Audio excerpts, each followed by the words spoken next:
ಅಧಿವೇಶನ ನಡೀಬೇಕು. ಆ ಭಾರತ ಬಗ್ಗೆ ಚರ್ಚೆ ಆಗಬೇಕು. ಬಹಳ ಎಲ್ಲ ಪೂರಕ ವಿಚಾರಗಳು ಕಾರ್ಯಕಲಾಪಗಳ ಪಟ್ಟಿ 3 ಅರ್ಜಿಗಳನ್ನು ಒಪ್ಪಿಸುವುದು. ಸನ್ಮಾನ್ಯ ಚರ್ಚೆ ಫಲಪ್ರದವಾಗಿ ಆಗಬೇಕು, ಅದಕ್ಕೆ ಸಹಕಾರ ಕೊಡಬೇಕು ಅಂತ ಹೇಳಿ ಮನವಿಯನ್ನ ಮಾಡ್ತಾ ಇದ್ದೇನೆ. ಮುಂದಿರುವ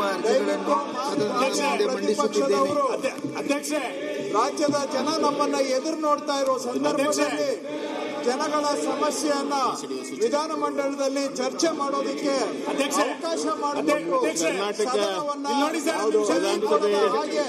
ಸಹಕಾರ ಮಾಡಬೇಕು. ಇಡೀ ಸದನ 25 ಗಮನ ಸೆಳೆಯುವ ಸೂಚನೆಗಳ ಪೈಕಿ ಇವತ್ತು 17 ಉತ್ತರಗಳನ್ನು ಸದನದಲ್ಲಿ ಮಂಡಿಸುತ್ತಿದ್ದೇನೆ.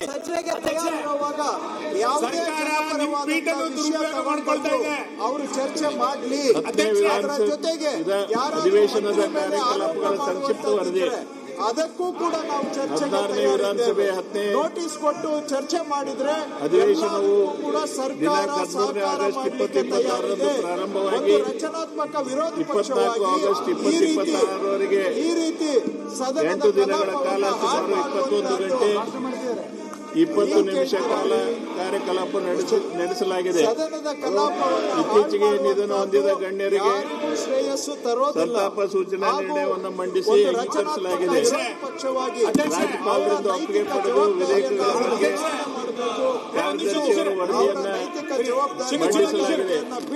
ಈ ಅಧಿವೇಶನದಲ್ಲಿ ವಿಧಾನಸಭೆಯ ಸಭಾಧ್ಯಕ್ಷರಾಗಿ ರಾಜೀನಾಮೆ ಕೇಳ್ತಾ ಇದ್ರಿ.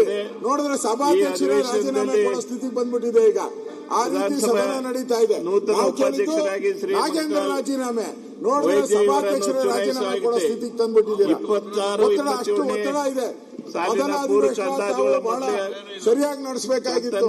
ಆದ್ರೆ ಇವತ್ತು ಒಬ್ಬ ನಾಗೇಂದ್ರ ನಾಗೇಂದ್ರ ಇವತ್ತು 1 ಕೋಟಿಗೂ ಹೆಚ್ಚು ಇರ್ತಕ್ಕಂಥ ದಲಿತರು ಕಾಯ್ತಾ ಇದ್ದಾರೆ. 187 ಕೋಟಿ ನಮ್ಮ ಅಕೌಂಟ್ಗೆ ಬರ್ತದೆ.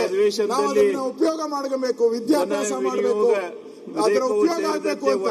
ಆದ್ರೆ ಇವತ್ತು ಸರ್ಕಾರ ಹಠ, ದುರ್ಯೋಧನ ಯಾವ ರೀತಿ ಹಠ ಹಿಡಿದು ಈ ಸರ್ಕಾರ ಸರ್ವನಾಶ ಆಗೋಗ್ತದೆ.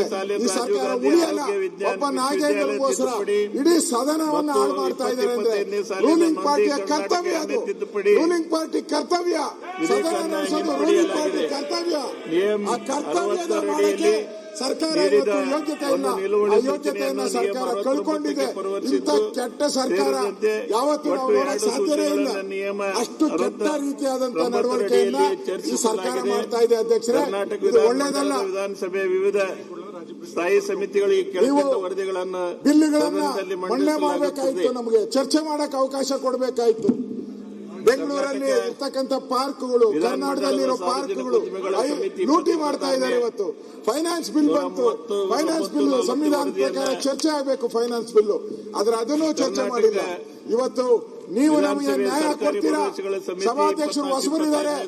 ತೂಕದ ಮನುಷ್ಯ, ಬಹಳ ತಾಳ್ಮೆಯ ಮನುಷ್ಯ, ಹಿರಿಯ ಮತ್ಸದಿ, ಇಷ್ಟೆಲ್ಲ ನಾವು ತಿಳ್ಕೊಂಡಿದ್ದೀರಿ. ನಿಮ್ಮಿಂದ ನ್ಯಾಯ ಸಿಗುತ್ತೆ ಅಂತ. ನಿಮ್ಮಿಂದ ನಮಗೆ ನ್ಯಾಯ ಸಿಕ್ಕಿಲ್ಲ. ನಾವು ನ್ಯಾಯಕ್ಕೋಸ್ಕರ ರಾಜ್ಯಪಾಲರ ಬಾಗಲನ್ನು ನಾವು ತಟ್ತೀರಿ, ರಾಜಭವನಕ್ಕೆ ಹೋಗ್ತೀರಿ. ಅಲ್ಲಾದ್ರೂ ನಮಗೆ ನ್ಯಾಯ ಸಿಗಬೇಕು.